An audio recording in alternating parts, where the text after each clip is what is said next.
Konklusi, berdasarkan penilaian atas fakta dan hukum sebagaimana diuraikan di atas, Mahkamah berkesimpulan, eksepsi termohon dan eksepsi pihak terkait berkenaan dengan kewenangan Mahkamah, serta eksepsi pihak terkait mengenai tenggang waktu pengajuan permohonan dan kedudukan hukum adalah tidak beralasan menurut hukum. Mahkamah berwenang mengadili permohonan aku. Permohonan diajukan masih dalam tenggang waktu yang ditentukan oleh peraturan perundang-undangan. Pemohon memiliki kedudukan hukum untuk mengajukan permohonan aku. Eksepsi termohon berkenaan dengan pokok permohonan adalah tidak beralasan menurut hukum. Permohonan pemohon tidak beralasan hukum untuk seluruhnya.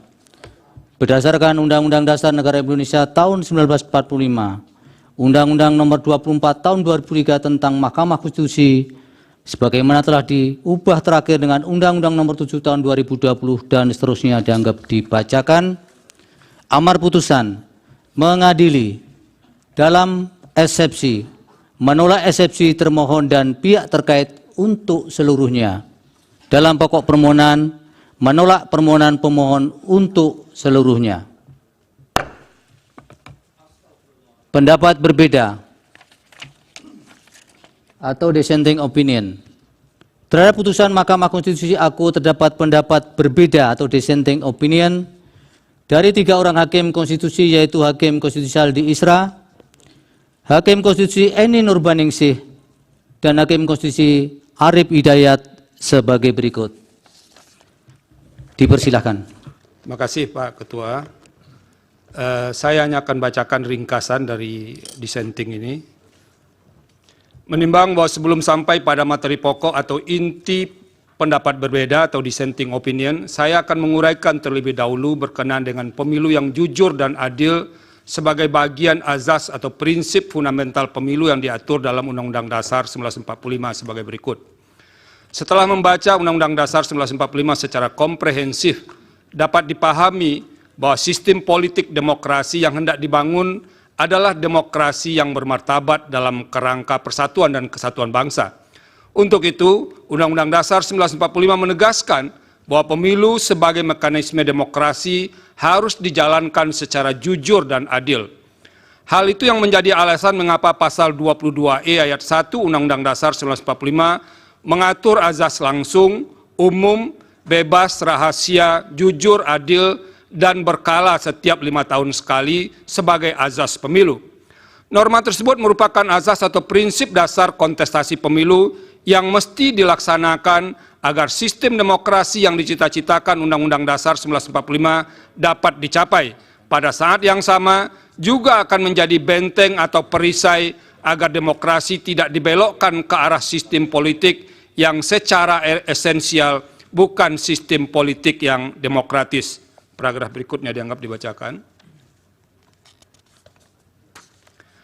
Berbagai prinsip dan kriteria pemilu jujur dan adil, serta kemungkinan adanya malpraktek yang akan terjadi dalam pemilu sebagaimana telah diuraikan di atas, dapat dipahami tidak cukup sekadar diukur dari aspek aturan dan tersedianya mekanisme penyelesaian masalah hukum pemilu, melainkan juga mencakup aspek kesetaraan hak warga negara dan kontestasi yang bebas serta harus berada dalam level yang sama, same level of playing field. Dengan demikian, persaingan yang bebas dan adil antar peserta dimaknai sebagai suatu kontestasi yang harus dimulai dan berada pada titik awal yang satu level atau sama level. Tak hanya itu, dalam kontestasi, persaingan yang adil dan jujur dipahami pula sebagai upaya menempatkan hak pilih warga negara sebagai hak konstitusional atau constitutional rights yang harus dihormati secara setara tanpa adanya sikap dan tindakan curang di dalamnya. Berdasarkan kerangka teori sebagaimana diulas di atas, maka konsep pemilu jujur dan adil yang dikehendaki Undang-Undang Dasar 1945 dapat dibagi menjadi 2, yaitu pemilu jujur dan adil secara prosedural, serta pemilu jujur dan adil secara substansial. Selanjutnya dianggap dibacakan. Melampaui batas keadilan prosedural, azas jujur dan adil dalam pasal 22E ayat 1 Undang-Undang Dasar 1945 tidak hendak berhenti pada batas keadilan prosedur semata. Jujur dan adil dalam norma konstitusi tersebut menghendaki sebuah keadilan substantif. Bila mana hanya sebatas keadilan prosedural, asas pemilu jujur dan adil dalam Undang-Undang Dasar 1945 tersebut tidak akan pernah hadir. Sebab pemilu pada masa Orde Baru pun berjalan memenuhi segala prosedur yang ada, yang dilaksanakan memenuhi standar mekanisme yang ditentukan dalam Undang-Undang Pemilu ketika itu. Namun secara empirik, pemilu Orde Baru tetap dinilai curang karena secara substansial pelaksanaan pemilunya berjalan dengan tidak fair, baik karena faktor pemihakan pemerintah pada salah satu kontestan pemilu maupun karena faktor praktek penyelenggaraan pemilu yang tidak memberi ruang kontestasi yang adil bagi semua kontestan pemilu. Oleh karena itu, azas jujur dan adil dalam norma pasal 22E ayat 1 Undang-Undang Dasar 1945 menghendaki sebuah keadilan dan kejujuran pemilu yang lebih material. Jujur dan adil yang dikehendaki bukan hanya sekadar sikap patuh pada aturan, melainkan sikap tidak berlaku curang, tidak berbohong, dan tidak memanipulasi atau memanfaatkan celah hukum atau kelemahan aturan hukum yang ada untuk melakukan tindakan yang secara esensial merupakan praktek curam dalam sebuah kontestasi. Artinya, jujur dan adil dalam pemilu yang diinginkan konstitusi mencapai sesuatu yang bersifat hakiki dari arti kejujuran keadilan itu sendiri. Dalam arti, ukuran kejujuran dan adil bukan sebatas melihat dari sisi formalitas prosedural hukum, melainkan juga mencakup aspek yang berada di atas hukum, yaitu etika in casu etika dalam kontestasi pemilu. Etika dimaksud meliputi aspek bagaimana aturan main pemilu dirumuskan, proses pelaksanaan yang tunduk pada sikap jujur dari semua pihak, dan kehendak untuk menahan diri oleh semua pihak untuk tidak memanfaatkan kelemahan hukum pemilu untuk berlaku curang. Pemilu jujur dan adil sesuai dengan kehendak konstitusi adalah pemilu yang diikuti dengan sikap penuh ketulusan dan tidak berbohong, tidak curang, dan tidak memanipulasi dengan jalan apapun. Pemilu jujur dan adil adalah pemilu yang diikuti dengan sikap apa adanya, di mana antara pemilih dan calon yang dipilih sama sekali tidak terikat oleh sebuah praktek transaksi politik yang tidak didasarkan pada sikap dan tindakan yang mencederai kejujuran dan keadilan pemilu, sehingga bermuara pada rusaknya pemilu yang berintegritas. Menimbang bahwa berkenaan dengan semangat untuk mewujudkan azas jujur dan adil tersebut, sebagaimana telah ditegaskan dalam putusan akuo dan telah dipraktekkan serta menjadi pendirian sejak memutus perselisihan tentang hasil pemilu presiden dan wakil presiden 2004, Mahkamah tidak hanya memutus sebatas angka-angka statistik semata. Apabila Mahkamah dipasung dan dibatasi itu hanya menilai atau memeriksa angka semata, sama saja dengan menurunkan derajat amanah konstitusi dalam menjaga nilai-nilai konstitusi atau constitutional values dan prinsip-prinsip demokrasi, democratic principles. Secara empirik, Mahkamah tidak membatasi diri untuk hanya memeriksa dugaan kesalahan penghitungan atau perbedaan selisih suara semata. Dalam hal ini, untuk mewujudkan roh pasal 24 ayat 1 Undang-Undang Dasar 1945, dalam menyelenggarakan peradilan guna menegakkan hukum dan keadilan, Mahkamah tidak memasung dirinya dengan tafsir sempit, hanya sebatas angka. Jikalau Mahkamah memasung dirinya hanya sebatas angka, upaya mewujudkan pemilu berintegritas tidak ubahnya seperti mencari jarum dalam tumpukan jerami. Oleh karena itu, perdebatan perihal apakah Mahkamah hanya berwenang untuk memeriksa perselisihan angka saja harus diakhiri. Sebagai peradilan konstitusi, Mahkamah akan terus dan harus terus berfokus pada memeriksa berbagai persoalan yang dapat memengaruhi hasil pemilu. Selain itu, saya menyadari konstrain waktu dalam proses pembuktian dalam persidangan perselisihan hasil pemilu presiden dan wakil presiden sangat terbatas dan relatif sangat singkat. Oleh karena itu, sebagai seorang hakim, saya memandang bahwa karakteristik pembuktian tersebut harus ditempatkan dalam kerangka untuk memberikan atau menumbuhkan keyakinan hakim dengan menggunakan standar yang tidak mungkin disamakan dengan pembuktian material yang ketat menggunakan prinsip beyond a reasonable doubt. Namun demikian, hakim tidak boleh memutus tanpa adanya dasar bukti sama sekali. Akan tetapi seorang hakim konstitusi dapat memutus sepanjang bukti yang ada dan fakta yang diperoleh dalam persidangan masih relevan serta menambah keyakinan pada diri hakim dalam menjalankan fungsi peradilan konstitusi sebagai amanat pasal 24C ayat 1 Undang-Undang Dasar 1945. Menimbang bahwa sekalipun tidak tunduk pada persoalan angka semata, dalam putusan aku, Mahkamah telah menyatakan permohonan pemohon tidak beralasan menurut hukum untuk seluruhnya. Terhadap pertimbangan hukum Mahkamah dalam menanggapi dalil-dalil pemohon, pada pokoknya saya memiliki posisi hukum serupa pada sebagian isu tersebut, terkecuali untuk beberapa persoalan yang menjadi tumpuan perhatian saya, termasuk sebagian argumentasi dalam permohonan. Ada dua hal yang membuat saya mengambil haluan untuk berbeda pandangan dengan pendapat mayoritas majelis hakim, yaitu dalam satu, persoalan mengenai penyaluran dana bantuan sosial yang dianggap menjadi alat untuk memenangkan salah satu peserta pemilu presiden dan wakil presiden. Dua, perihal keterlibatan aparat negara, pejabat negara atau penyelenggara di sejumlah daerah. Karena tidak mudah untuk membelahnya secara tegas, kedua masalah tersebut akan diuraikan secara berkelindan sebagai berikut. Bahwa pemohon mendalilkan persoalan di atas dalam uraian yang tersebar dalam sebagian besar permohonan, tanpa bermaksud menyederhanakan permasalahan tersebut, melainkan mempermudah dalam menjawab dalil permohonan. Saya tidak akan menanggapinya dengan memperinci setiap uraian dalil dalam permohonan.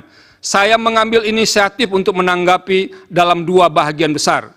Pertama, melihat aspek dalil dan fakta yang dikemukakan secara konkret dan spesifik, kemudian melihatnya secara umum dalam konteks pengelolaan anggaran negara dan pelaksanaan program pemerintah dalam kurun waktu yang berdekatan dengan penyelenggaraan pemilu.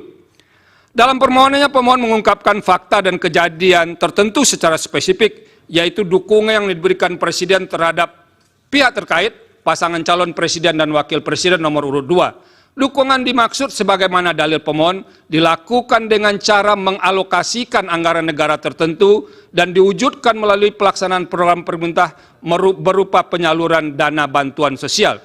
Ditambahkan oleh pemohon, salah satu mekanisme penyaluran dana bantuan sosial dilakukan dan atau dikemas beriringan dengan kunjungan kerja Presiden ke beberapa daerah. Cara demikian umum pemohon merupakan bentuk kampanye terselubung dan memberi kontribusi besar atau signifikan terhadap penambahan suara pasangan calon presiden dan wakil presiden nomor urut 2. Selanjutnya dianggap dibacakan. Namun demikian, fakta konkret sebagaimana menjadi objek penilaian di atas tidak bisa dilepaskan secara kontekstual atas pengaruh dari unsur-unsur lain yang menimbulkan hubungan sebab akibat. Sebagaimana membaca teks, maka membaca tidak hanya melihat pada huruf mati yang ada di hadapannya, melainkan harus pula mengetahui latar belakang susunan kata dan kalimat untuk dapat memahami makna dari teks dimaksud. Begitu pula halnya dengan membaca sebuah peristiwa. Kejadian itu tidak mungkin berdiri sendiri tanpa ada peristiwa lain yang memengaruhinya. Oleh karena itu, saya akan menilai dalil yang diutarakan pemohon mengenai penyaluran dana bantuan sosial yang dikaitkan dengan pengaruhnya bagi penambahan suara pasangan calon yang mendapat dukungan Presiden secara kontekstual. Hal ini pun sejatinya yang menjadi pertimbangan Mahkamah secara umum dengan mengambil inisiatif untuk memanggil dan meminta keterangan beberapa menteri dalam persidangan. Saya percaya Mahkamah pun ingin menggali lebih dalam terhadap dalil-dalil dan fakta yang diungkapkan oleh pemohon dan memeriksa silang dalil tersebut kepada pihak yang berwenang berkenaan dengan penyaluran dana bantuan sosial dikaitkan dengan unsur-unsur lain yang menimbulkan relasi sebab akibat. Ada beberapa hal penting yang menjadi pertimbangan saya terkait dengan isu penggunaan bantuan sosial untuk menilainya dalam konteks yang lebih umum, yaitu mengenai hakikat keuangan negara atau anggaran negara dan tugas pemerintahan serta pelaksanaan program pemerintah yang diimplementasikan berhimpitan dengan waktu penyelenggaraan pemilu, inkasu tahap kampanye dan pemungutan suara. Yang menjadi persoalan besar dalam kaitan antara penggunaan uang dalam pemilu adalah berkenaan dengan sumber dana tersebut.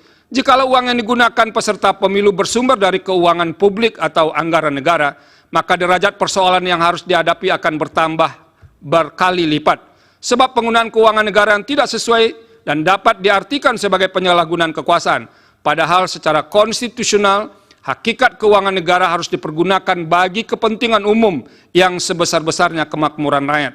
Pasal 23 ayat 1 Undang-Undang Dasar 1945, tanpa boleh ditunggangi untuk kepentingan yang bersifat pribadi maupun segelintir kelompok. Selanjutnya dianggap dibacakan. Dalam konteks penyelenggaraan pemilu presiden dan wakil presiden tahun 2024, program pemerintah tidak sepenuhnya dapat dilekatkan dengan aspek teoritis dalam konsep political budget cycle, sebab tidak terdapat petahana dalam pemilihan presiden dan wakil presiden. Presiden yang saat ini memegang jabatan tidak menjadi peserta pemilu, meskipun sebagai pribadi orang yang sedang memegang jabatan tersebut tetap memiliki hak untuk memberikan dukungan politiknya kepada salah satu pasangan calon peserta pemilihan. Konsekuensinya, ia juga diberi dan memiliki kesempatan untuk melakukan kampanye dalam rangka mempengaruhi pemilih untuk memberikan suaranya kepada pasangan calon yang didukungnya. Akan tetapi, dukungan tersebut semestinya adalah dalam kapasitasnya sebagai pribadi dan bukan sebagai pemegang kekuasaan pemerintah yang masih harus menyelesaikan program-program pemerintahannya. Pada titik inilah kemudian yang menjadi sulit untuk menilai tindakan seorang presiden sebelum dan selama penyelenggaraan pemilu. Dalam hal ini, orang yang memegang jabatan tertinggi di jajaran pemerintahan tersebut dapat saja berdalih bahwa percepatan program yang dilakukannya adalah dalam rangka menyelesaikan program pemerintahan yang akan habis masa jabatannya.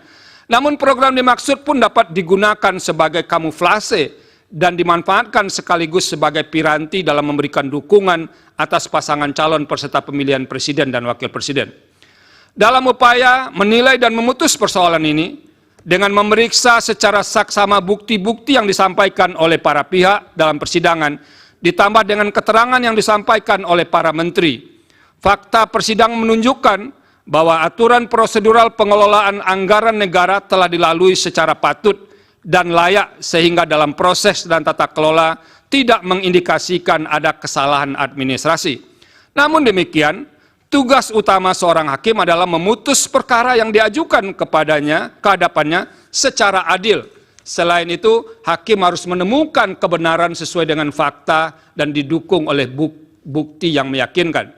Dalam menjalankan kewenangan untuk memutus perselisihan hasil pemilu presiden dan wakil presiden, pemeriksaan persidangan yang dilakukan mahkamah didominasi oleh karakteristik untuk melakukan penilaian terhadap fakta atau judek faksi. Terlebih apabila dalam dalil-dalil yang diajukan pemohon mengemukakan argumentasi atas terjadinya pelanggaran pada aturan pemilu, fakta tersebut pun sedapat mungkin diukur berdasarkan norma dalam aturan hukum pemilu. Saya meyakini bahwa tidak ada hukum, saya meyakini bahwa tidak ada aturan hukum yang sempurna, terlebih sempurna, kecuali hukum yang dibuat oleh Yang Maha Kuasa. Aturan hukum yang disebut amat lengkap dan mengatur secara rinci setiap tindakan manusia hanyalah klaim dari pembentuknya semata. Senantiasa akan ada dan ditemukan celah aturan hukum dan kemudian dapat dimanfaatkan untuk memenuhi kepentingan pribadi dan terlindung dari ancaman pelanggaran norma hukum. Begitu pula halnya dengan hukum pemilu.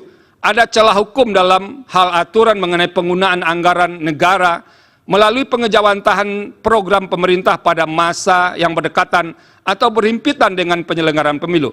Di samping itu, pada kasus pemilu presiden dan wakil presiden tahun 2024 pun terdapat kekhususan dalam hal posisi presiden yang bukan berstatus sebagai petahana, bukan menjadi pihak yang terlibat sebagai peserta pemilu, melainkan sebagai pihak yang dinilai memberikan dukungan terhadap salah satu pasangan calon. Hal ini memicu pandangan kritis yang disampaikan oleh sebagian kelompok masyarakat. Dampak yang dikhawatirkan adalah peserta pemilu tidak bermain pada lapangan kontestasi yang sama. Terlebih fakta hukum yang ada di sekitar atau pada tahap kampanye berlangsung, kunjungan presiden ke daerah menunjukkan peningkatan intensitas dibandingkan biasanya. Faktor yang mendukung hal tersebut antara lain adalah keadaan adanya celah aturan hukum dalam undang-undang pemilu yang berpeluang dimanfaatkan. Perumpamaan kondisi demikian ibarat banyak orang melihat asap mengepul membubung tinggi, tapi tiada satu pun yang dapat menemukan titik api yang menjadi sumber asap itu. Pada titik inilah moralitas atau etika memainkan peran penting agar tidak memanfaatkan celah atau kekosongan aturan hukum, legal loopholes.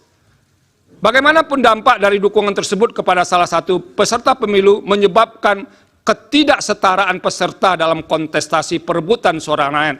Padahal salah satu bentuk nyata perwujudan azas adil dalam pemilu adalah adanya upaya para peserta pemilu berada pada posisi yang setara. Suasana kebatinan demikian seharusnya dipahami semua penyelenggara pemilu dan pejabat negara untuk menerapkan standar etika tertinggi, the highest moral standard. Berdasarkan pertimbangan di atas, secara kelembagaan, saya memahami posisi mahkamah atau mayoritas hakim yang terkendala oleh banyak pertimbangan, terutama soal bukti dan penilaian atas bukti yang sehingga tidak dapat bergerak lebih jauh. Namun demikian, secara pribadi, sebagai hakim, saya memiliki keyakinan yang berbeda. Saya ulangi, maaf. Namun demikian, secara pribadi, sebagai hakim, saya memiliki keyakinan yang berbeda dengan sebagian hakim yang lain. Dalam hal ini, terdapat fakta persidangan perihal pemberian atau penyaluran bansos atau sebutan lainnya yang lebih masif dibagikan pada rentang waktu yang berdekatan atau berhimpitan dengan pemilu. Praktek demikian merupakan salah satu pola yang jamak terjadi untuk mendapatkan keuntungan dalam pemilu yang disebut dengan electoral incentive. Keterlibatan beberapa menteri aktif yang menjadi tim kampanye dalam membagi bansos terasosiasi dengan jabatan presiden secara langsung maupun tidak langsung sebagai pemberi bansos memunculkan atau setidaknya berpotensi atas adanya konflik kepentingan dengan pasangan calon. Sementara itu merujuk fakta yang terungkap dalam proses persidangan. Menteri yang terkait langsung dengan tugas tersebut, inkasu Menteri Sosial, yang seharusnya memiliki tanggung jawab terhadap pemberian bansos, menyampaikan keterangan bahwa tidak pernah terlibat dan atau dilibatkan dalam pemberian atau penyaluran bansos secara langsung di lapangan. Selain itu diperoleh pula fakta dalam persidangan bahwa terdapat sejumlah menteri aktif yang membagikan bansos kepada masyarakat, terutama selama periode kampanye. Kunjungan ke masyarakat itu hampir selalu menyampaikan pesan bersayap yang dapat dimaknai sebagai bentuk dukungan atau kampanye terselubung bagi pasangan calon tertentu. Padahal ketika kegiatan para menteri membagikan dana bansos atau dana lain yang berasal dari APBN, norma pasal 281 ayat 1 Undang-Undang Pemilu antara lain menyatakan, menteri harus memenuhi ketentuan tidak menggunakan fasilitas dalam jabatannya kecuali fasilitas pengamanan bagi pejabat negara sebagaimana diatur dalam ketentuan peraturan perundang-undangan dan menjalani cuti di luar tanggungan negara. Berdasarkan pertimbangan hukum dan fakta tersebut, pembagian bansos atau nama lainnya untuk kepentingan elektoral menjadi tidak mungkin untuk dinafikan sama sekali. Oleh karena itu, saya mengemban kewajiban moral atau moral obligation untuk mengingatkan guna mengantisipasi dan mencegah terjadinya pengulangan atas keadaan serupa dalam setiap kontestasi pemilu. Terlebih dalam waktu dekat yang hanya berselang berbilang bulan dan akan dilaksanakan pemilihan kepala daerah dan wakil kepala daerah serentak secara nasional. Penggunaan anggaran negara atau daerah oleh petahana, pejabat negara atau oleh kepala daerah demi memenangkan salah satu peserta pemilihan yang didukungnya dapat dimanfaatkan sebagai celah hukum dan dapat ditiru menjadi bahagian dari strategi pemilihan. Dengan menyatakan dalil akuo terbukti, maka akan menjadi pesan jelas dan efek kejut, deterrent efek kepada semua calon kontestan dalam pemilihan kepala daerah dan wakil kepala daerah bulan November 2024 yang akan datang untuk tidak melakukan hal serupa. Dengan demikian, saya berkeyakinan bahwa dalil pemohon terkait dengan politisasi bansos beralasan menurut hukum. Bahwa dalam kaitan dengan dalil di atas, pemohon mengemukakan beragam tindakan yang dilakukan oleh aparat atau penyelenggara negara disertai dengan alat bukti untuk mendukung argumentasinya. Dalam persidangan, termohon telah menyampaikan sanggahan terhadap beberapa dalil yang disampaikan pemohon, dan Bawaslu serta pihak terkait pun telah memberikan keterangan serta bantahan ihwal dalil akuo. Salah satu posisi atau jabatan pemerintah yang kerap muncul dalam fakta persidangan adalah persoalan netralitas penjabat atau PJ kepala daerah dalam proses pemilu. Sebagaimana kita pahami, PJ kepala daerah yang terdapat di sekitar PJ kepala daerah yang terdapat di sekitar tahapan pemilu 2024, ini maaf tolong diperbaiki 2024, termasuk pemilu presiden dan wakil presiden merupakan konsekuensi masa transisi menuju penyelenggaraan pemilihan kepala daerah dan wakil kepala daerah serentak pada bulan November 2024. Sebagai PJ kepala daerah, mereka bukan berasal dari hasil pemilu, tapi ditunjuk oleh pejabat yang berwenang, inkasu Menteri Dalam Negeri atau Presiden. Secara normatif, eksistensi PJ kepala daerah didasarkan pada norma 201 ayat 9, ayat 10, dan ayat 11 Undang-Undang 10 2016. Artinya, pengisian PJ kepala daerah telah direncanakan dan diatur jauh sebelum penyelenggaraan pemilu 2024.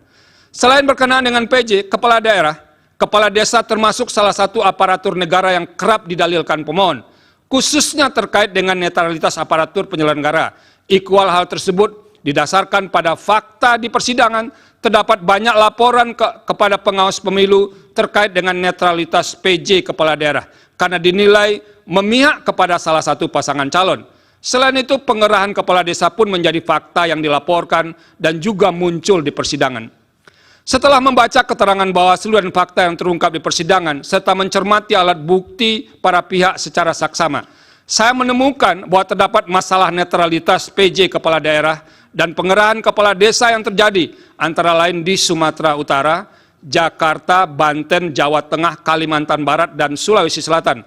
Adapun bentuk ketidaknetralan PJ kepala daerah diantaranya berupa penggerakan ASN, pengalokasian sebagian dana desa sebagai dana kampanye, ajakan terbuka untuk memilih pasangan calon yang memiliki komitmen untuk melanjutkan IKN, pembagian bantuan sosial atau bantuan lainnya kepada para pemilih dengan menggunakan kantong yang identik dengan identitas pasangan calon tertentu, penyelenggaraan kegiatan massal dengan menggunakan baju dan kostum yang menonjolkan keberpihakan kepada pasangan calon tertentu, pemasangan alat peraga kampanye di kantor-kantor pemerintah daerah, serta ajakan untuk memilih pasangan calon di media sosial dan gedung milik pemerintah.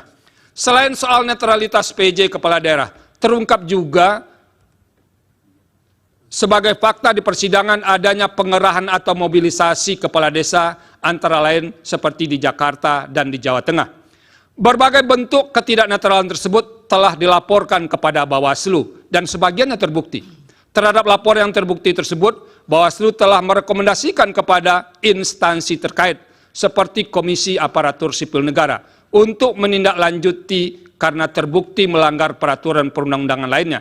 Berkaitan dengan ketidaknetralan tersebut, KASN pernah merilis hasil survei pada Desember 2023 yang menunjukkan bahwa sebagian PJ kepala daerah dinilai belum optimal dalam pengawalan netralitas ASN. Salah satu penyebab utamanya adalah intervensi politik sehingga membuat ASN melanggar netralitas.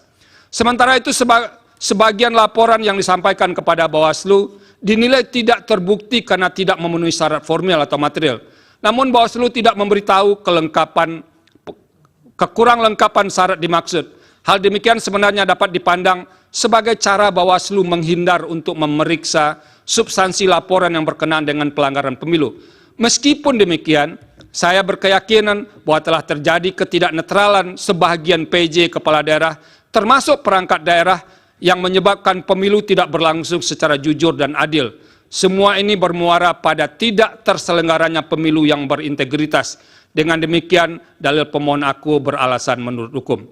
Menimbang bahwa berdasarkan seluruh pertimbangan hukum di atas, dalil pemohon sepanjang berkenaan dengan politisasi bansos dan mobilisasi aparat atau aparatur negara, penyelenggara negara adalah beralasan menurut hukum.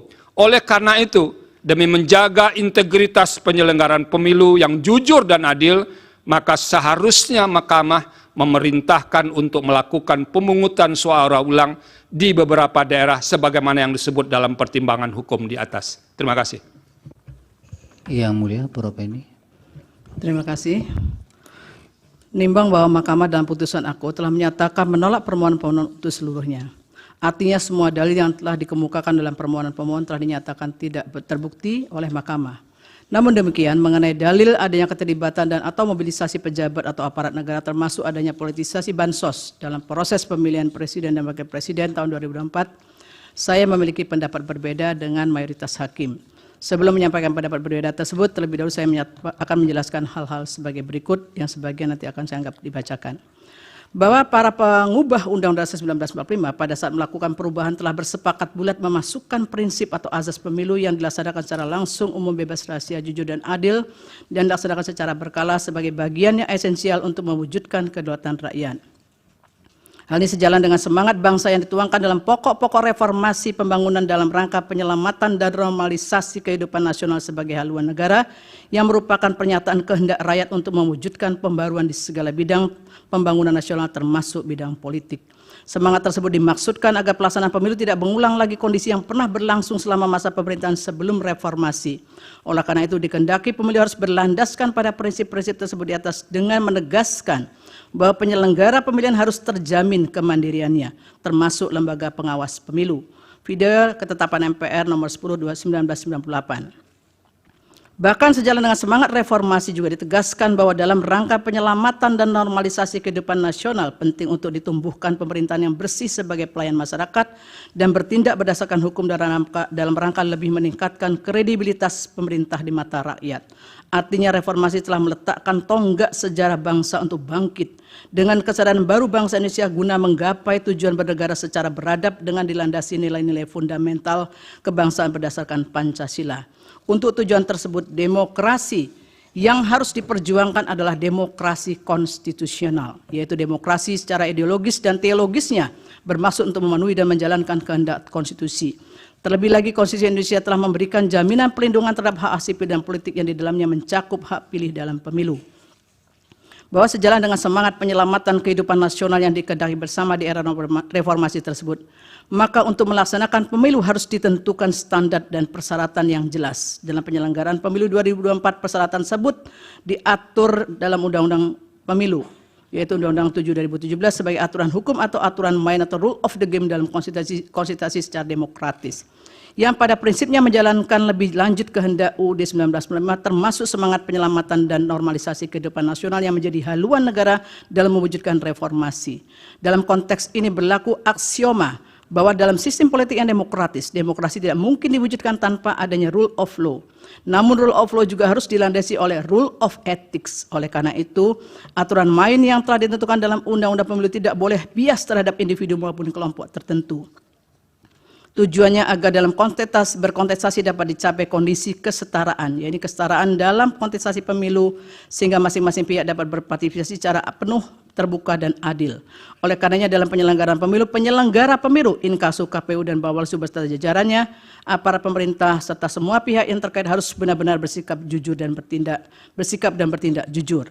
Dengan demikian setiap pemilih dalam peserta pemilu mendapatkan jaminan perlakuan yang sama serta bebas dari kecurangan pihak manapun dan dalam bentuk apapun sesuai dengan maksud pasal 22E ayat 1 UUD 1945.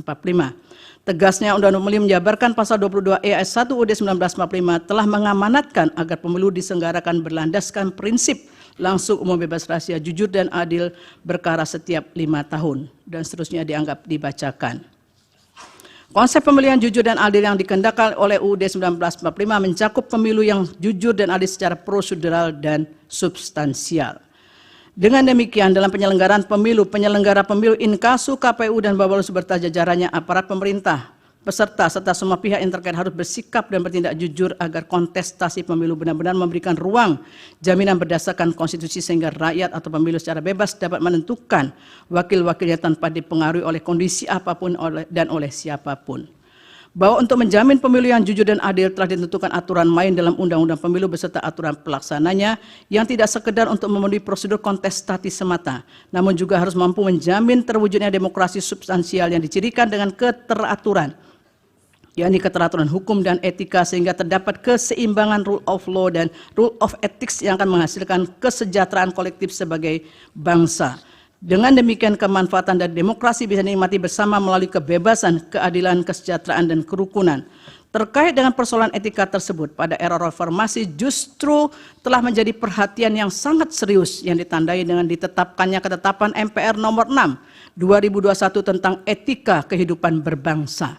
Ketetapan ini dilandasi oleh pertimbangan karena terjadinya degradasi etika kehidupan berbangsa yang pada intinya akhirnya menyebabkan terjadinya krisis multidimensi. Video konsideran menimbang huruf C dan huruf D ketetapan MPR 6/2001. Untuk menyelamatkan dan meningkatkan mutu kehidupan bangsa Indonesia, maka dirumuskanlah pokok-pokok etika kehidupan berbangsa untuk dapat menjadi acuan, pedoman, dan panduan. Pentingnya dirumuskan etika kehidupan berbangsa tersebut bertolak dari berbagai kondisi masa lalu dan masa kini serta tantangan masa depan sehingga perlu ada acuan. Antara lain pada cita-cita persatuan dan kesatuan, ketahanan kemandirian yang dijiwai oleh nilai-nilai agama serta nilai-nilai luhur budaya bangsa. Terkait dengan isu etika politik dan pemerintahan, ketetapan MPR 6/2001 telah menggarisbawahi misinya bahwa setiap pejabat dan elit politik harus bersikap jujur, amanah, sportif, siap melayani, berjiwa besar, memiliki keteladanan, rendah hati, dan siap mundur dari jabatan politik apabila terbukti melakukan kesalahan dan secara moral kebijakannya bertentangan dengan hukum dan rasa keadilan masyarakat. Video angka 2 bab 2 pokok-pokok etika kehidupan berbangsa ketetapan MPR nomor 6/2021. Menimbang Mahkamah dalam putusan aku telah menyatakan berwenang mengadili permohonan pemohon, sekalipun termohon dan pihak terkait mengeksepsi kewenangan Mahkamah.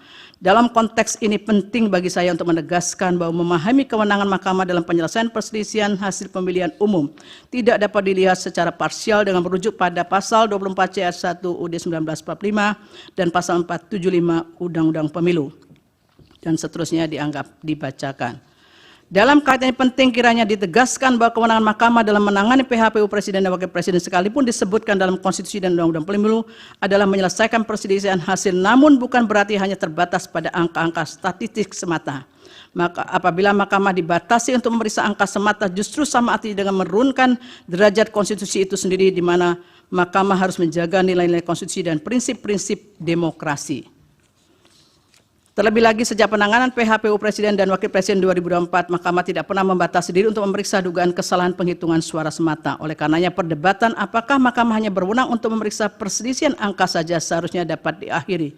Sehingga Mahkamah ke depan dapat berfokus pada memeriksa berbagai persoalan yang dapat mengaruhi hasil pemilu apabila penyelenggara pemilu, khususnya KPU dan Bawaslu, tidak menjalankan tugas dan fungsinya secara optimal, profesional, dan independen dalam mencegah dan meminimalkan terjadinya berbagai kesalahan ataupun pelanggaran di seluruh tahapan pemilu sehingga pemilu yang jujur dan adil tidak berlangsung. Dalam permohonan aku, persoalannya adalah apakah penyelenggara pemilu inkasu, KPU, dan Bawaslu telah melaksanakan kewenangannya sesuai dengan prinsip yang dijamin dalam konstitusi dan ketentuan peraturan perundang-undangan dalam pemilu Presiden dan Wakil Presiden 2024 sehingga terjamin pemilu yang jujur dan adil. Jika hal tersebut tidak dilakukan, maka lembaga yang dapat menegakkan terlanggarnya pemilu yang jujur dan adil sebagaimana dijamin oleh konstitusi adalah Mahkamah Konstitusi sebagai peradilan konstitusi. Menimbang bahwa berkenaan dengan pendapat berbeda aku, pemohon dalam permohonannya mendalilkan tidak dilaksanakannya kewenangan penyelenggara pemilu inkasu KPU Bawaslu dan adanya keterlibatan atau mobilisasi pejabat atau aparat negara serta politisasi bansos. Setelah mencermati secara dalil pemohon tersebut pada pokoknya berkaitan dengan dugaan ketidaknetralan PJ Kepala Daerah dan pembagian bansos. Terhadap dalil pemohon aku, saya memberikan pendapat berbeda sebagai berikut. Pertama, berkaitan dengan persoalan ketidaknetralan PJ Kepala Daerah, perlu kiranya dipertimbangkan hal-hal sebagai berikut yang dianggap dibacakan. Berkaitan dengan pengisian PJ Kepala Daerah, tidak boleh mengabaikan prinsip-prinsip demokrasi dan sekaligus memberikan jaminan bagi masyarakat bahwa mekanisme pengisian penjabat tersebut berlangsung secara terbuka, transparan, dan akuntabel untuk menghasilkan pemimpin yang kompeten serta berintegritas sebagaimana hal tersebut telah dipertimbangkan dalam putusan MK nomor 67/2021 yang dianggap dibacakan. Bahwa selanjutnya dalam proses pengisian PJ Kepala Daerah tersebut pula harus pula memperhatikan syarat bahwa penjabat dimaksud memiliki pemahaman yang utuh terhadap ideologi Pancasila, Negara Kesatuan Republik Indonesia serta pemahaman terhadap politik nasional yang baik sebagaimana telah ditegaskan dalam pertimbangan hukum putusan MK nomor 15 tahun 2022 dianggap dibacakan.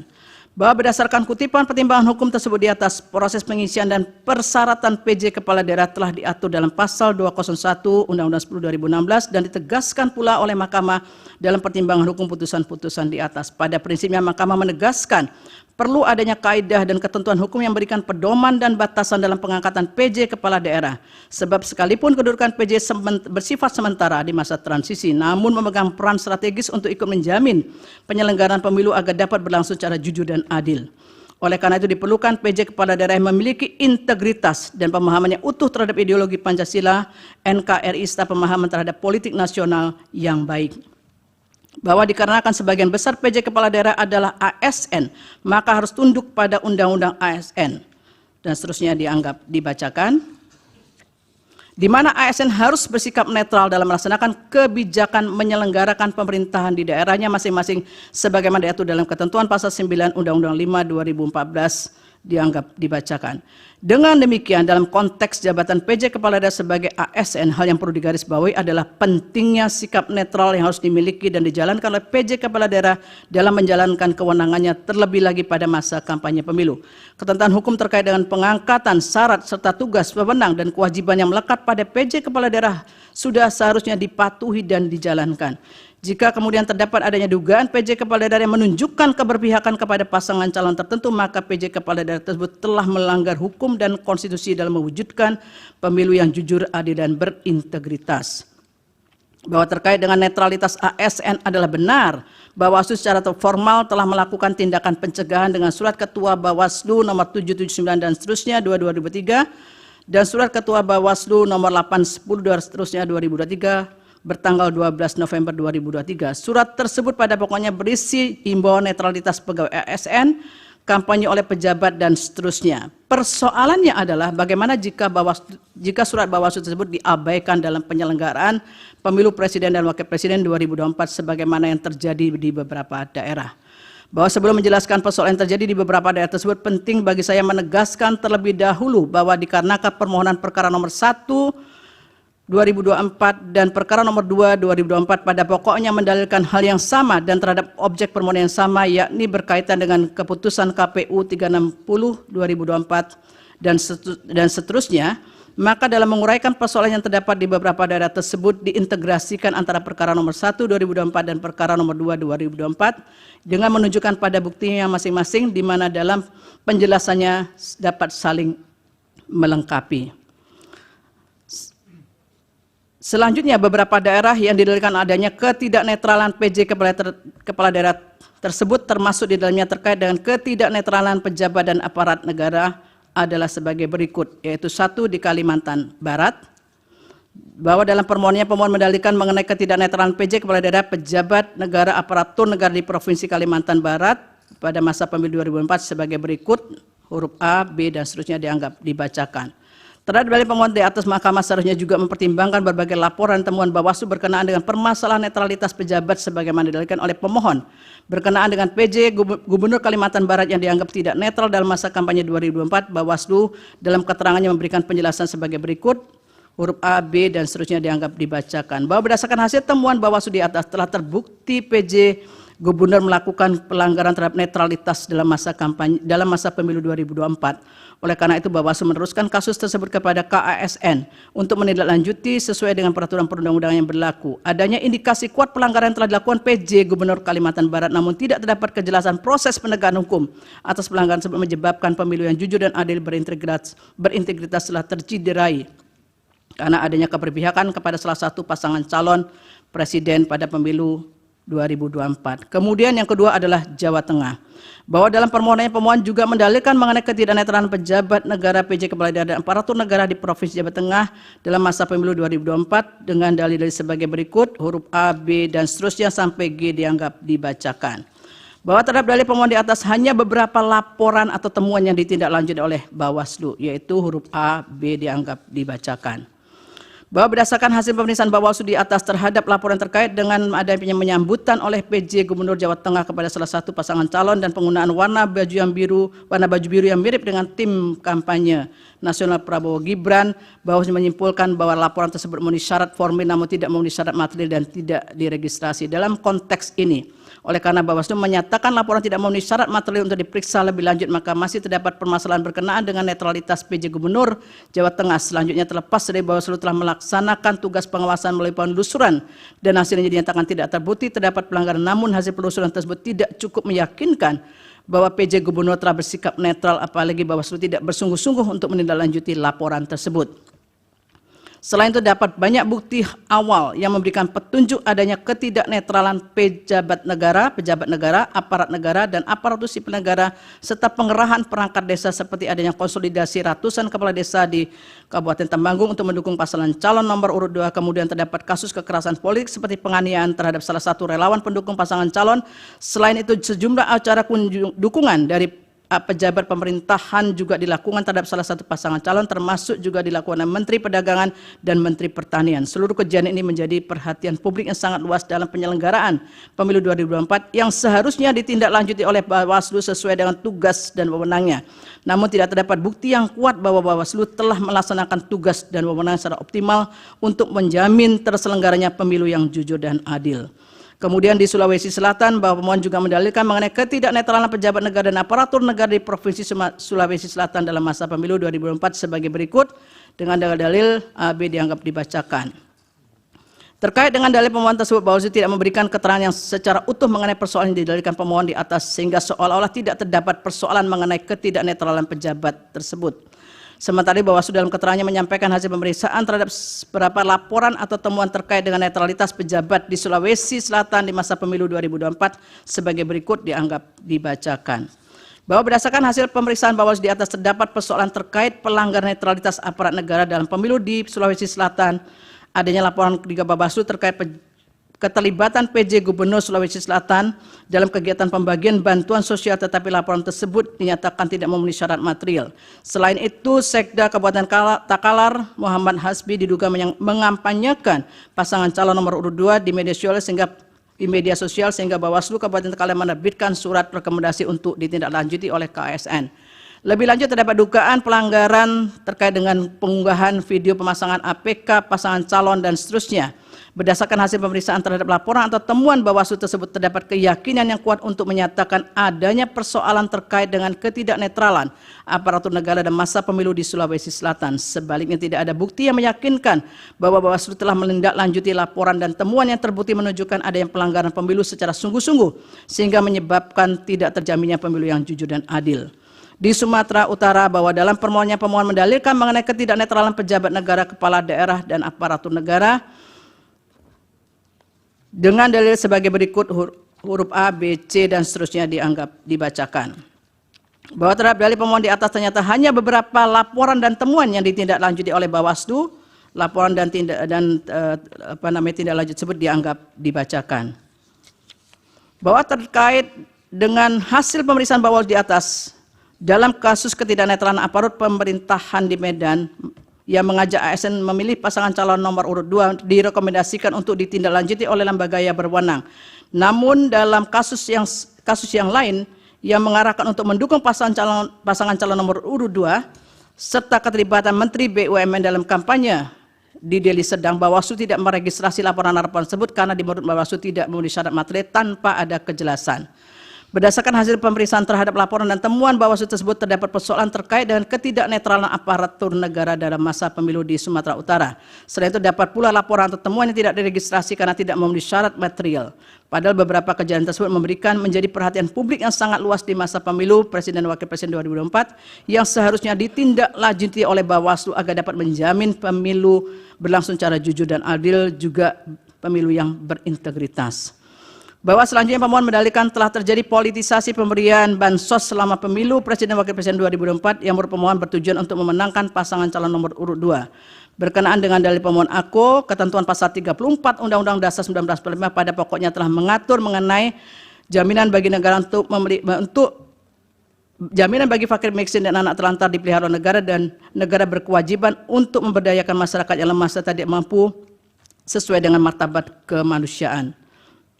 Selanjutnya, dalam Undang-Undang 19/2003 tentang APBN tidak secara eksplisit mengatur anggaran untuk program bantuan sosial. Jika merujuk pada ketentuan pasal 8 ayat 2 Undang-Undang APBN, hanya dinyatakan anggaran belanja pemerintah pusat dikelompokkan atas beberapa pengelompokan. Berdasarkan penjelasan pasal 8 ayat 2 huruf A angka 11 Undang-Undang 19/2003 tentang APBN tersebut, disebutkan bahwa fungsi perlindungan sosial merupakan belanja pemerintah pusat yang berdaya guna dalam memberikan pelayanan sosial, jaminan sosial, pemberdayaan sosial, dan seterusnya dari kemungkinan terjadinya risiko sosial. Bahwa berkenaan dengan APBN 2024 dengan total belanja mencapai 3.000 triliun lebih, di dalamnya terdapat belanja untuk perlindungan sosial sebesar 496,8 triliun yang berfungsi untuk stabilisasi dan mendukung penghapusan kemiskinan. Dalam kaitan ini, oleh karena pengelolaan APBN yang bersifat dinamis tersebut dilakukan melalui penyesuaian, salah satunya adalah melalui proses automatic adjustment. Dalam kaitan ini juga ditanyakan kepada Menteri Keuangan di dalam persidangan bahwa berkaitan dengan automatic adjustment sudah dilakukan sejak APBN 2022 dan selalu dilakukan pada awal tahun. Namun pertanyaannya, apakah automatic adjustment tersebut dipakai untuk membiayai bansos? Dan Menteri Keuangan menyatakan bahwa automatic adjustment tidak dipakai untuk membiayai bansos. Timbullah persoalan yang dipersoalkan pemohon, yaitu alokasi dana kunjungan Presiden dan bansos yang dilakukan tersebut berasal dari dana yang mana. Dalam kaitan inilah kemudian Menteri Keuangan dalam persidangan menyatakan bahwa bantuan kemasyarakatan tersebut bukan merupakan bagian dari perlinsos yang digunakan oleh Presiden terkait dengan bansos tersebut.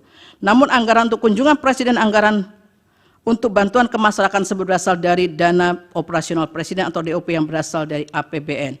DOP tersebut diatur oleh PMK 48/2008 yang sebagaimana telah diubah oleh PMK 106/2008. Sementara itu dana kemasyarakatan Presiden diatur dalam Peraturan Menteri Sekretaris Negara Nomor 2 Tahun 2020. Adapun kegiatan yang bisa dicakup dalam dana kemasyarakatan Presiden dan Wakil Presiden dalam hal ini adalah kegiatan keagamaan, pendidikan, sosial, ekonomi, dan seterusnya. Bantuan tersebut bisa diberikan dalam bentuk barang maupun uang. Berdasarkan fakta yang terungkap dalam persidangan, terlihat bahwa realisasi anggaran DOP tidak pernah mencapai 100% dari jumlah yang dialokasikan pada setiap tahunnya. Meskipun demikian, anggaran untuk DOP terus meningkat dari tahun ke tahun. Hal ini yang kemudian memunculkan persepsi yang mengarah pada penggunaan DOP untuk bantuan kemasyarakatan dengan tujuan politik menjelang pemilu Presiden dan Wakil Presiden 2024. Terlebih lagi sebagaimana fakta hukum di persidangan bahwa menjelang pemilu pola kunjungan Presiden ke beberapa daerah semakin meningkat sehingga memunculkan pertanyaan pemohon mengenai maksud kunjungan tersebut menjelang pemilu 2024.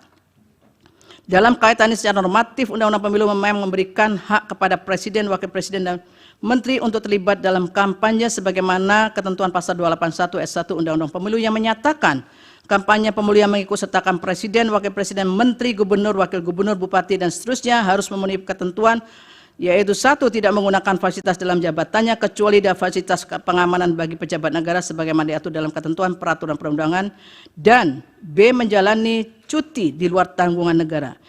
Syarat kumulatif tersebut pada prinsip bersifat kumulatif. Selain itu terdapat pula beberapa ketentuan lain dalam Undang-Undang Pemilu yang juga mengatur kampanye bagi Presiden, yaitu pasal 305 dan seterusnya dianggap dibacakan. Terdapat pula ketentuan dalam pasal 304 yang juga mengatur tentang pelaksanaan kampanye mengenai larangan dalam pelaksanaan kampanye yang dianggap dibacakan. Bahwa berdasarkan ketentuan-ketentuan di atas, meskipun secara normatif Presiden dan Wakil Presiden memiliki hak untuk terlibat dalam kampanye dan tidak ada ketentuan larangan bagi Presiden memberikan bansos, namun dengan adanya pemberian bansos menjelang pemilu dan di masa kampanye, maka dalam batas penalaran yang wajar, hal tersebut tentu berdampak pada para peserta pemilihan karena adanya ketidaksetaraan. Di antara faktor yang mendukung keadaan ini adalah adanya celah hukum yang ada pada aturan pemilu yang tidak jelas yang kemudian dimanfaatkan. Pada titik inilah etika memainkan peran penting agar tidak memanfaatkan celah kekosongan aturan hukum. Sebab dampak dukungan yang ditampilkan oleh pemberi bansos yang berkaitan erat dengan salah satu peserta pemilihan akan menyebabkan ketidaksetaraan peserta dalam kontestasi perebutan suara rakyat.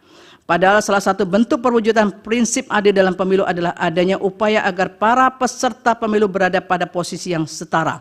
Terlebih terdapat indikasi dukungan yang jelas terhadap salah satu pasangan calon, maka hal demikian dapat dianggap sebagai tindakan yang tidak netral dan memberikan keuntungan signifikan bagi pasangan tersebut. Hal ini menjadi semakin rumit mengingat sulitnya memisahkan antara fasilitas negara dan kepentingan politik personal.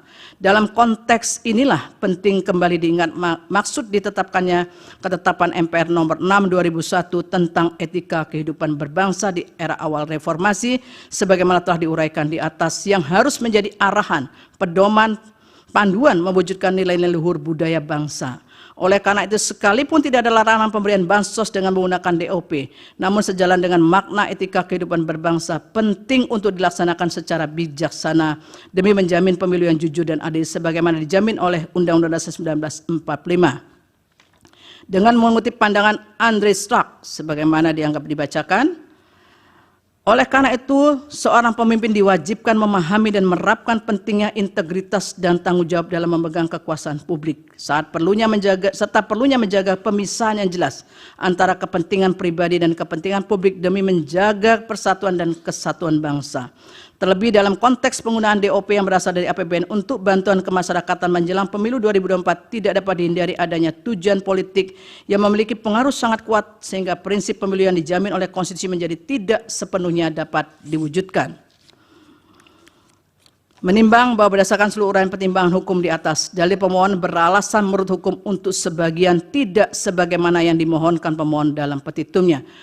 Oleh karena diyakini telah terjadi ketidaknetralan pejabat yang sebagian berkelindan dengan pemberian bansos yang terjadi pada beberapa daerah yang telah dipertimbangkan di atas, maka untuk menjamin terselenggaranya pemilu yang jujur dan adil sebagaimana dijamin oleh Undang-Undang Dasar 1945, seharusnya Mahkamah memerintahkan untuk dilakukan pemungutan suara ulang untuk beberapa daerah tersebut di atas.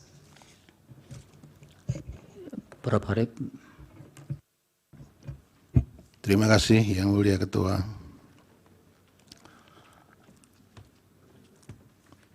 Mohon maaf mengusik dan menunda istirahat Bapak Ibu sekalian. Bismillahirrahmanirrahim. Hakim Konstitusi Arief Hidayat menyampaikan pendapat berbeda atau dissenting opinion yang diberi judul Membangun Peradaban Negara Hukum Indonesia yang demokratis berdasarkan dan berkarakter Pancasila. Sebuah catatan penting dalam pemilihan presiden dan wakil presiden tahun 2024 dengan pertimbangan hukum sebagai berikut. Menimbang bahwa setelah Mahkamah memeriksa secara seksama, serta sebelum saya mempertimbangkan pokok-pokok dalil permohonan pemohon, saya akan menyampaikan suatu hal yang bersifat prinsipil karena berkenaan erat dengan corak dan karakter negara hukum yang demokratis yang kita anut. Oleh karena itu, saya akan menyampaikan secara umum dua perspektif, yaitu perspektif ideologis filosofis dan perspektif sosiologis empirik.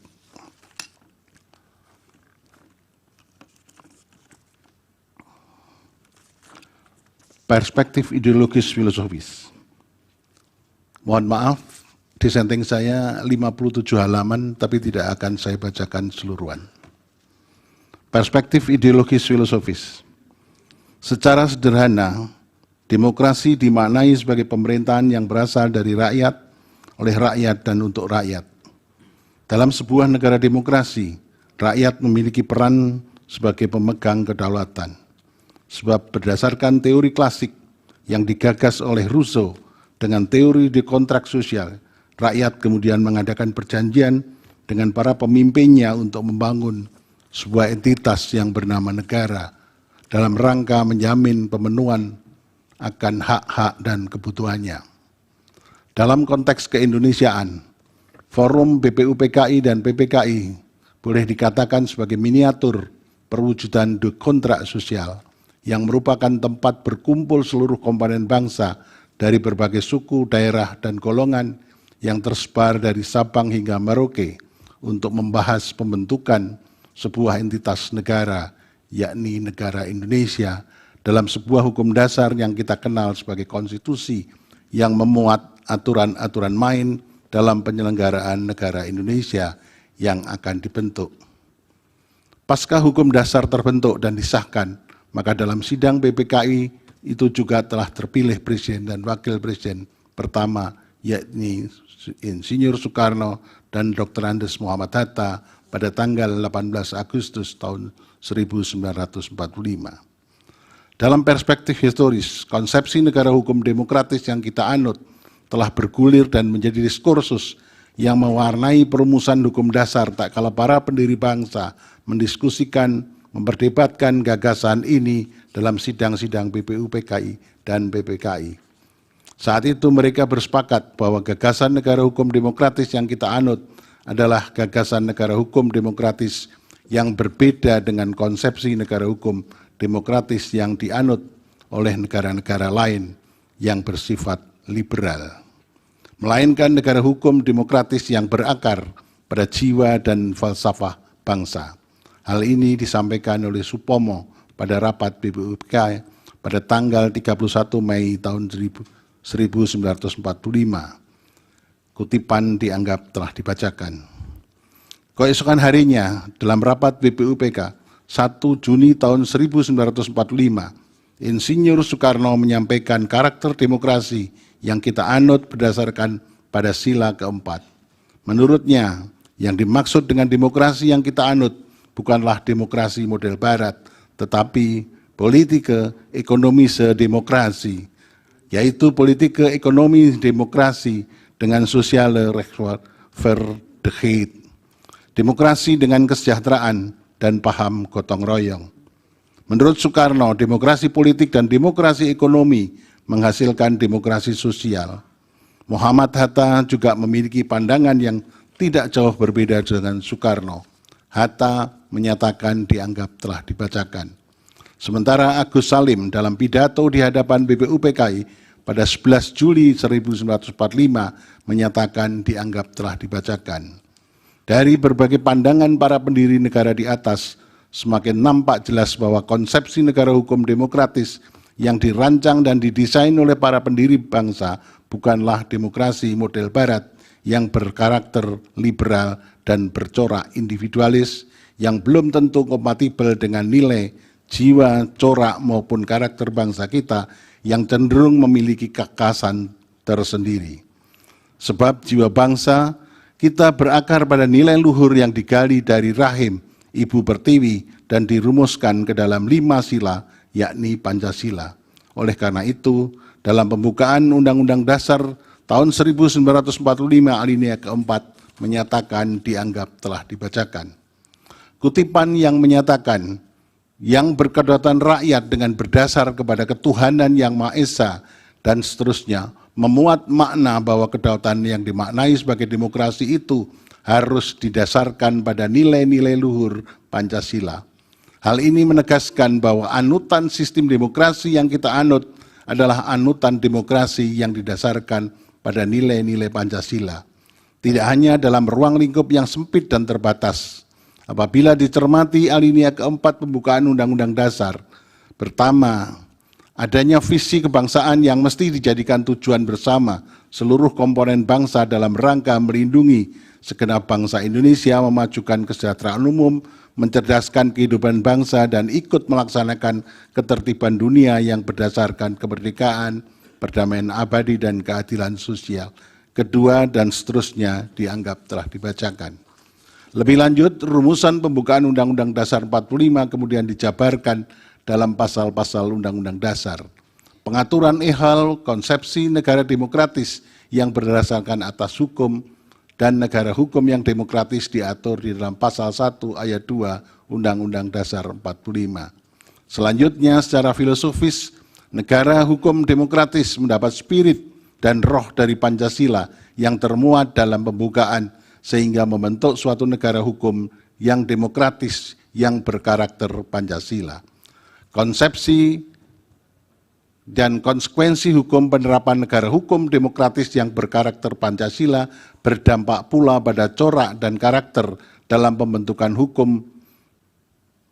Pancasila melalui sila kelima mesti menjadi bintang pemandu dalam proses pembentukan hukum dan penegakan hukum. Berikut cara berhukum melalui pendekatan Pancasila. Sila pertama, kedua, dan seterusnya dianggap dibacakan. Hukum adalah untuk manusia, bukan manusia untuk hukum. 2. Menolak mempertahankan status quo dalam berhukum. 3. Mengatasi hambatan dalam menggunakan hukum tertulis. Dan seterusnya dianggap telah dibacakan. Oleh karena itu, berhukum dengan berkarakter Pancasila haruslah bertujuan untuk memberikan kemaslahatan dan kesejahteraan bagi seluruh warga negara Indonesia, baik secara lahir maupun batin. Di sisi lain, menurut Bung Karno, Demokrasi permusyawaratan itu memiliki fungsi ganda, yakni menjadi sarana untuk mengadu ide, gagasan, dan aspirasi golongan yang ada di dalam masyarakat dalam suatu badan perwakilan. Namun di sisi lain, dengan semangat permusyawaratan justru akan menguatkan negara persatuan. Permusyawaratan diharapkan dapat dibimbing oleh semangat kekeluargaan berdasarkan hikmah, kebijaksanaan agar menjadi sintesis yang bermutu bagi kebaikan. Perwujudan dari demokrasi permusyawaratan dimanifestasikan pada penyelenggaraan pemilu yang demokratis, sebab salah satu ciri negara demokratis yang berlandaskan hukum yang paling kentara dan menjadi pembeda antara negara demokrasi dengan negara non-demokrasi adalah adanya pemilihan umum yang adil dan dilaksanakan secara periodik untuk bertujuan memilih para wakil rakyat dan duduk di parlemen maupun memilih presiden dan wakil presiden sebagai penyelenggara pemerintahan ataupun pada tataran lokal memilih kepala daerah. Hal ini senada dengan pendapat Samuel Issacharoff yang mengatakan di negara-negara yang baru bangkit dari pemerintahan kolonial atau resmi despotik, pemilu merupakan konfirmasi atau transformasi demokrasi, meskipun pemilu seringkali berfungsi sebagai penanda siapa yang akan memegang otoritas di negara di dunia yang penuh dengan urusan kami melawan mereka yang belum selesai. Pemilu juga dapat dianggap sebagai perwujudan dan pelaksanaan hak rakyat dalam memilih maupun dipilih yang merupakan implementasi dari partisipasi dalam penyelenggaraan pemerintahan. Selanjutnya pada halaman 8, halaman 9, halaman 10, urean-urean mengenai itu telah dianggap dibacakan. Di negara kita, prinsip penyelenggaraan pemilu atau dikenal dengan prinsip keadilan pemilu atau electoral justice diatur di dalam Undang-Undang Dasar 45 sebagai hukum tertinggi, khususnya di dalam ketentuan pasal 22E ayat 1 Undang-Undang Dasar tahun 1945 yang menyatakan pemilihan umum dilaksanakan secara langsung, umum, bebas, rahasia, jujur, dan adil setiap 5 tahun sekali. Artinya, untuk mengukur kualitas pemilu, maka alat ukur yang dapat digunakan adalah apakah pemilu yang diselenggarakan telah dilaksanakan sesuai dengan asas pemilu, yakni langsung, umum, bebas, rahasia, jujur, dan adil sebagaimana prinsip keadilan pemilu. Perspektif sosiologis empirik. Pasca era reformasi yang ditandai oleh jatuhnya rezim non-demokratis pada tahun 1998, praksis kita telah melaksanakan beberapa kali pemilihan umum yang dilakukan secara periodik, 5 tahun sekali, dimulai pada tahun 99, 2004, 2009, 2014, dan 2019. Dan pada tahun 2024 ini, artinya sudah 6 kali kita mengadakan pemilu, anggota badan-badan perwakilan rakyat dan pemilihan presiden dan wakil presiden. Bahkan pemilihan umum 2024 merupakan pemilihan umum serentak yang cukup kompleks, sebab selain diselenggarakan secara serentak pada hari yang sama untuk memilih calon presiden dan wakil presiden, pemilu juga dilakukan untuk mengisi sebanyak 580 anggota DPR, 2.372 kursi anggota DPRD provinsi, 1.510 kursi anggota DPR kabupaten kota, dan sebanyak 152 kursi anggota DPD pada November tahun 2024, dan akan ada 545 daerah yang menyelenggarakan pemilihan kepala daerah secara serentak untuk memilih pemimpin daerah di tingkat provinsi, kabupaten, dan kota. Dari pelaksanaan 6 kali pemilihan umum ini pula kita dapat mengukur kadar kematangan atau tingkat maturitas demokrasi kita. Sebab penyelenggaraan pemilihan umum yang adil dan dilaksanakan secara berkala acap kali dijadikan salah satu instrumen untuk mengukur apakah kadar demokrasi kita menjadi semakin baik atau bahkan mengalami penurunan. Jangan-jangan tanpa disadari boleh jadi demokrasi kita saat ini mengarah pada titik defisit demokrasi yang mengkhawatirkan. Sebab telah tampak secara jelas, secara kasat mata, adanya pelanggaran-pelanggaran yang bersifat fundamental terhadap prinsip-prinsip pemilu yang langsung, umum, bebas, rahasia, jujur, dan adil sebagaimana diatur di dalam ketentuan pasal 22E ayat 1 Undang-Undang Dasar 45.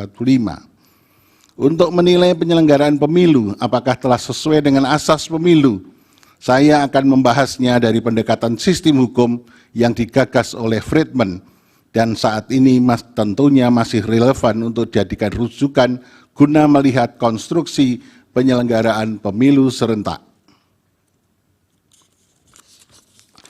Tahun 2024 dari 3 perspektif sistem hukum yang merupakan struktur hukum, substansi hukum, dan budaya hukum. Pertama, struktur hukum meliputi lembaga dan peranata aparatur negara.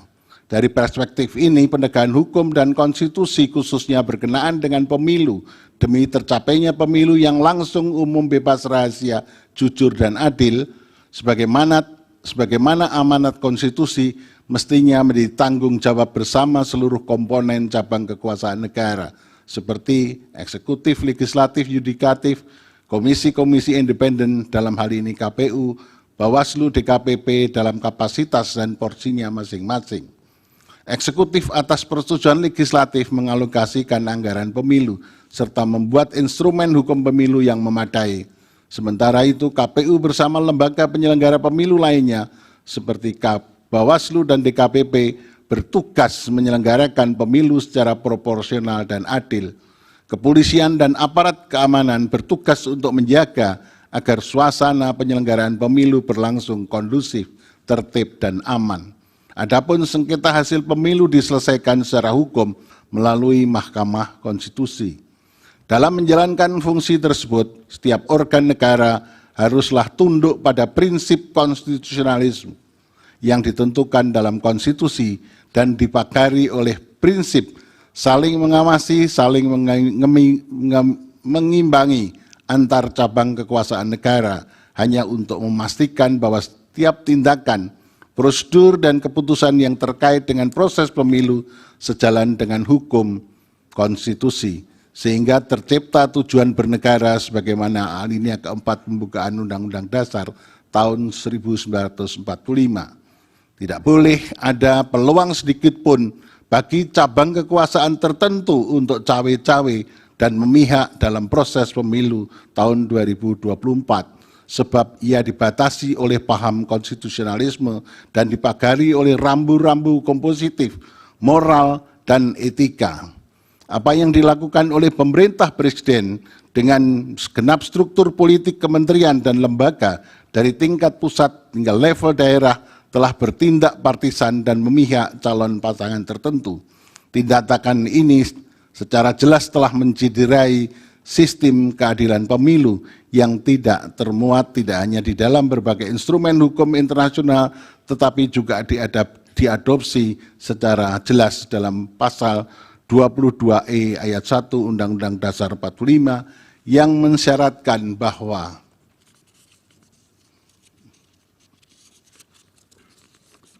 penyelenggaraan pemilu harus dilaksanakan secara langsung, umum, bebas, dan rahasia, serta jujur dan adil. Pada titik inilah pemerintah telah melakukan pelanggaran pemilu secara terstruktur dan sistematis. Kedua, sistem hukum melalui peraturan, norma-norma, dan pola perilaku masyarakat dalam satu sistem. Substansi hukum tidak hanya meliputi peraturan yang tertulis, tapi juga peraturan yang tidak tertulis dan putusan pengadilan. Substansi hukum tidak dapat dipisahkan dari kekuatan politik. Ada 3 pandangan yang digunakan untuk menggambarkan relasi antara hukum dan politik, yaitu pertama, hukum determinan atas politik. Ini merupakan pandangan ideal karena didasarkan pada konsep Dassollen. Menurut pandangan ini, hukum harus ditempatkan pada posisi yang tinggi atau supreme. Hal ini merupakan konsekuensi logis dari prinsip supremasi hukum yang kita anut. Kedua, politik determinan atas hukum. Pandangan ini didasarkan pada konsep Dasein, sehingga hukum dikonsepsikan sebagai undang-undang yang dibuat oleh lembaga legislatif.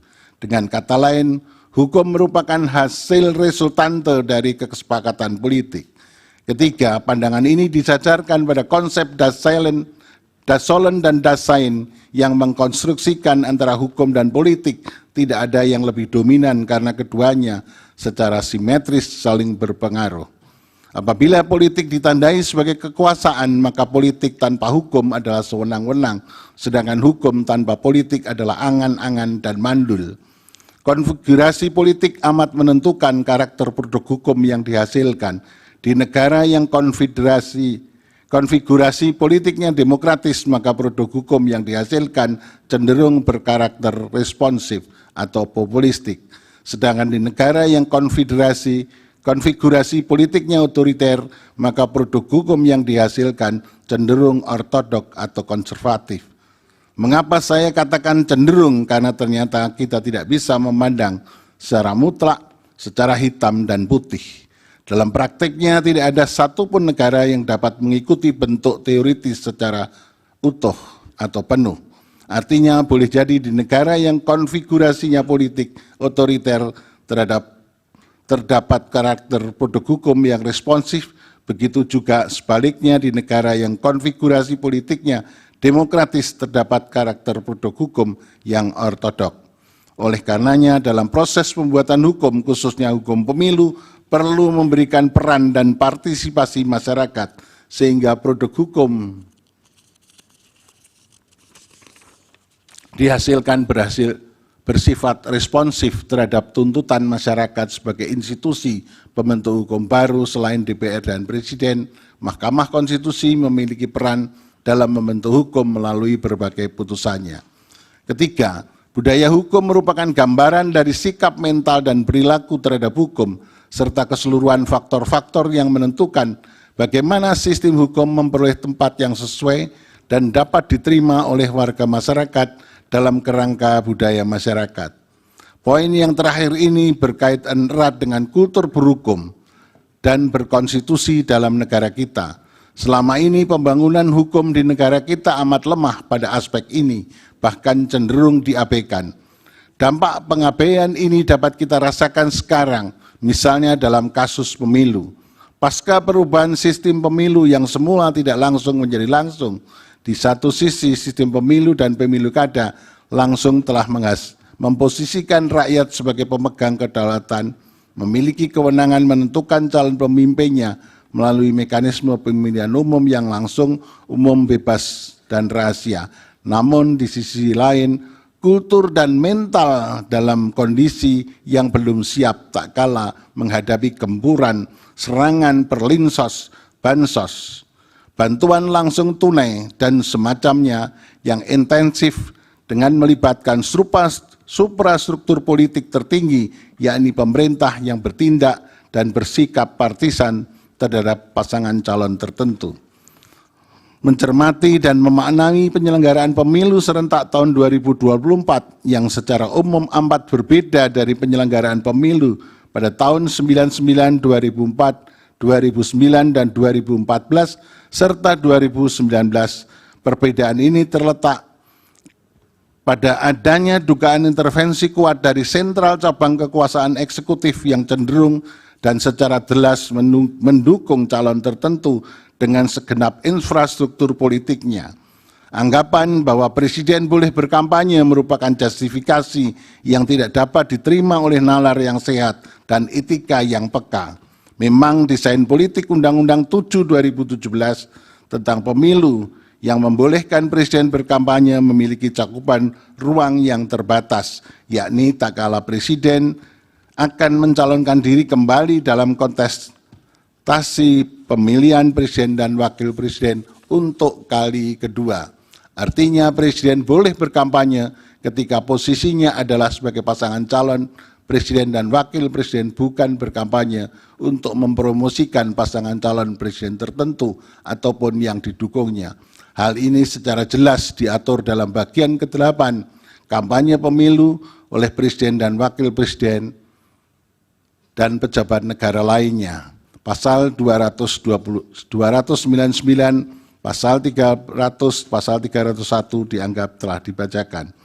Berdasarkan penafsiran sistematis dan penafsiran gramatikal terhadap hasil pasal tersebut, telah secara jelas diatur bahwa hak presiden dan wakil presiden untuk berkampanye digunakan pada saat pasangan calon presiden dan wakil presiden menjadi pasangan calon presiden dan wakil presiden dalam kontestasi pemilu.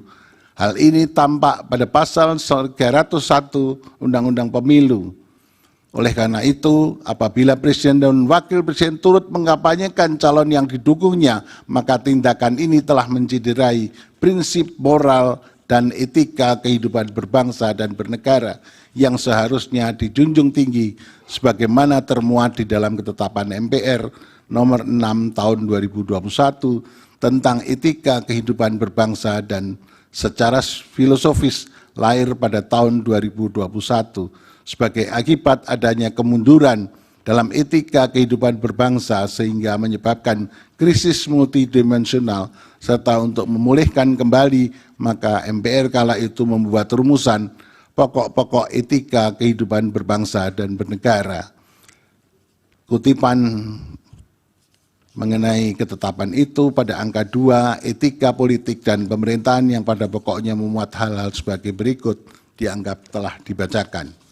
Etika kehidupan berbangsa ini perlu disinggung kembali dan ternyata hingga kini masih relevan untuk dipertimbangkan dan diterapkan setidak-tidaknya sebagai kaca benggala agar pemerintah dan para elit politik mampu bersikap jujur, amanah, sportif, siap melayani, berjiwa besar, memiliki keteladanan, rendah hati, siap mundur dari jabatan politik apabila terbukti melakukan kesalahan secara moral, kebijakannya bertentangan hukum dan rasa keadilan masyarakat. Oleh karena itu, dalam sebuah negara hukum yang demokratis berlandaskan Pancasila, pelaksanakan rule of law harus pula dibarengi dan diikuti oleh penerapan rule of ethics sebagai nilai luhur dan aturan yang penting dan strategis dalam setiap penyelenggara negara. Kembali ke soal perselisihan hasil pemilu. Sejak pemilu presiden dan wakil presiden tahun 2004, 2009, 2014, dan 2019 tak pernah ditemukan pemerintahan yang turut campur dan cawe-cawe dalam pemilihan presiden dan wakil presiden. Akan tetapi pada pemilihan presiden dan wakil presiden tahun 2024 terjadi hiruk-pikuk dan kegaduhan yang disebabkan secara terang-terangan presiden dan aparaturnya bersifat tidak netral, bahkan mendukung pasangan calon presiden tertentu. Apa yang dilakukan presiden seolah-olah mencoba menyuburkan spirit politik dinasti yang dibungkus oleh virus nepotisme sempit yang berpotensi mengancam tata nilai demokrasi ke depan. Oleh karena itu, dalam memeriksa, mengadili dan memutus perselisihan hasil pemilu presiden tahun 2024 ini, Mahkamah Konstitusi sepatutnya tak boleh hanya sekedar berhukum melalui pendekatan yang formal, legalistik, dogmatis, yang hanya menghasilkan rumusan hukum yang rigid, kaku, dan bersifat prosedural, melainkan perlu berhukum secara informal, non-legalistik, ekstensif, yang menghasilkan rumusan hukum yang progresif, solutif, dan substantif, tak kala melihat adanya pelanggaran terhadap asas pemilu yang langsung, umum, bebas, dan rahasia, jujur, dan adil, sebagaimana ketentuan pasal 24E ayat 1 Undang-Undang Dasar 45, serta demi menegakkan prinsip keadilan pemilu. Hal ini kemudian ditegaskan kembali oleh Mahkamah pada putusan nomor 85 tahun 2022 dan seterusnya dianggap telah dibacakan. Halaman 18, 19 dianggap telah dibacakan. Ketiadaan pembedaan dua rezim bagi pemilihan kepala daerah dan pemilihan umum membawa implikasi hukum tersendiri, termasuk berdampak pada berubahnya karakteristik penyelesaian perselisihan hasil pemilihan umum sebagaimana pasal 22E Undang-Undang Dasar 45 yang semula menggunakan pendekatan procedural justice menjadi substansial justice. Dalam perkembangannya, Mahkamah memang acap kali seolah-olah hanya menggunakan cara berhukum yang formal legalistik dengan menggunakan pendekatan keadilan prosedural, tak kalah menyelesaikan perselisihan hasil pemilihan umum untuk pemilih presiden dan wakil presiden tahun 2024, 2009, 2014, dan 2019. Sebab tidak ada kebutuhan atau urgensi yang memaksa mahkamah untuk keluar dari paradigma keadilan prosedural. Hal ini dikarenakan mayoritas sengketa yang dipermasalahkan pun hanya berkenaan dengan perselisihan hasil penghitungan suara. Berbeda karakter tak kalah mahkamah mengadili perselisihan hasil pemilihan kepala daerah di mana mahkamah cenderung menyelesaikan hasil perselisihan pemilihan kepala daerah menggunakan paradigma keadilan substantif. Karena memang terdapat kebutuhan yang memaksa mahkamah keluar dari pendekatan keadilan. Hal ini dilakukan oleh mahkamah hanya apabila terdapat peristiwa pelanggaran kepala daerah yang secara nyata melanggar asas pemilu. Di sisi lain, tak kalah mahkamah mengadili perselisihan hasil kepala daerah Jawa Timur dan sebagainya dianggap telah dibacakan.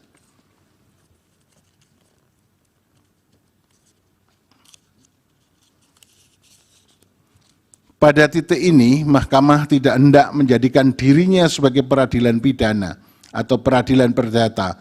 Mahkamah hanya akan mendudukkan secara proporsional dan melihat dari perspektif Pasal 22E ayat 1 Undang-Undang Dasar tahun 1945, di mana pemilihan umum, baik itu pemilihan presiden dan wakil presiden maupun pemilihan anggota lembaga perwakilan, pemilihan kepala daerah harus dilaksanakan secara umum, bebas, rahasia, jujur, dan adil. Oleh karena itu, permohonan para pemohon pada dasarnya masih termasuk ke dalam ruang lingkup kewenangan mahkamah. Pemilu juga harus dilaksanakan sesuai dengan prinsip pemilu yang menyatakan tidak seorang pun boleh diuntungkan oleh penyimpangan dan pelanggaran yang dilakukan dan tidak seorang pun boleh dirugikan oleh penyimpangan dan pelanggaran yang dilakukan oleh orang lain. Dalam konteks pembuktian, dalam perkara perselisihan hasil pemilihan umum, khususnya pemilihan umum, pemilihan presiden dan wakil presiden, beban pembuktian pada awalnya berada pada pihak pemohon. Namun, jika pihak termohon dan pihak terkait membantah, maka beban pembuktian akan bergeser pada keduanya. Disinilah terjadi peralihan beban pembuktian, shifting the burden proof. Sebab dalam perselisihan hasil pemilihan presiden dan wakil presiden, selain waktu penyelesaiannya terbatas atau speedy trial, juga karena pada dasarnya data itu sendiri dikuasai oleh penyelenggara pemilu, dalam hal ini KPU dan Bawaslu. Oleh karenanya, apa yang dilakukan oleh para saksi memang sangat terbatas dan hanya dapat menunjukkan adanya gejala atau bukti awal adanya penyimpangan dan pelanggaran yang tidak sampai pada level pembuktian beyond reasonable doubt, sebagaimana dipraktikkan dalam pembuktian perkara pidana. Oleh karena itu, paradigma pembuktian dalam derajat beyond reasonable doubt tidak tepat dan tidak dapat dipraktikkan dalam peradilan pemilu in casu Mahkamah Konstitusi. Sementara itu, pada pendapat berbeda, kali ini saya secara khusus akan memberikan catatan dalam penyelenggaraan pemilu presiden tahun 2024. Berdasarkan ulehan pertimbangan tersebut di atas sebagai berikut. 1. Demokrasi yang kita anut adalah demokrasi Pancasila, yang artinya pelaksanaan demokrasi yang didasarkan pada nilai-nilai luhur Pancasila. Pancasila tidak hanya sekedar menjadi cita hukum dalam pembentukan hukum nasional, tapi juga merupakan cita etik yang menjadi rujukan dalam bersikap dan bertindak, tidak hanya bagi penyelenggara negara, termasuk presiden dan seluruh infrastruktur politiknya, tapi bagi seluruh warga negara. Sebab negara kita tidak hanya harus diselenggarakan sesuai dengan prinsip rule of law, tetapi juga prinsip rule of ethic. 2. Dalam rangka melaksanakan prinsip rule of ethic dan agar semua penyelenggara negara tunduk pada nilai etika yang luhur yang terdapat di dalam Pancasila, maka pelaksanaan rule of ethic perlu ditegakkan oleh suatu mahkamah etik nasional. Sehingga penyimpangan etika dalam penyelenggaraan negara dapat dihindari, khususnya cawe-cawe presiden dalam pemilu di masa-masa yang akan datang yang tidak hanya merupakan tindakan abuse of power, tapi juga abuse of ethic. 3. Desain hukum pemilu, terutama konstrain waktu penyelesaian sengketa perselisihan hasil pemilihan umum perlu ditambah tidak hanya 14 hari dengan mempertimbangkan ruang lingkup wilayah sengketa yang meliputi wilayah Indonesia sehingga didapat waktu penyelesaian yang rasional, proporsional dengan mengingat adanya waktu pemilihan presiden putaran kedua dan waktu jadwal ketatanegaraan pada bulan Oktober. 4. Perlu juga dibuat undang-undang lembaga kepresidenan yang memuat secara rinci, detail, uraian tugas pokok dan fungsi presiden sebagai kepala negara sekaligus sebagai kepala pemerintahan. Demikian catatan saya yang termuat pada dissenting opinion dalam perselisihan hasil pemilihan umum presiden tahun 2024 sebagai ikhtiar untuk menjaga dan menegakkan negara hukum yang demokratis yang berketuhanan sesuai dengan nilai-nilai luhur Pancasila. Selanjutnya saya akan lebih jauh mempertimbangkan pokok-pokok permohonan para pemohon yang dianggap penting di samping dalam rangka untuk tetap menjaga nyala obor demokrasi di bumi pertiwi yang belakangan ini telah mulai meredup karena tangan-tangan oligarki yang merusak dan meninggalkan noda hitam dalam kanvas perjalanan demokrasi bangsa. Pokok permohonan pemohon dan seterusnya dianggap telah dibaca dengan dalil-dalil sebagaimana hampir sama dengan apa yang disampaikan oleh Profesor Saldi dan Profesor Eni. Sekaligus sementara itu saya sampaikan dari halaman 25 sampai dengan halaman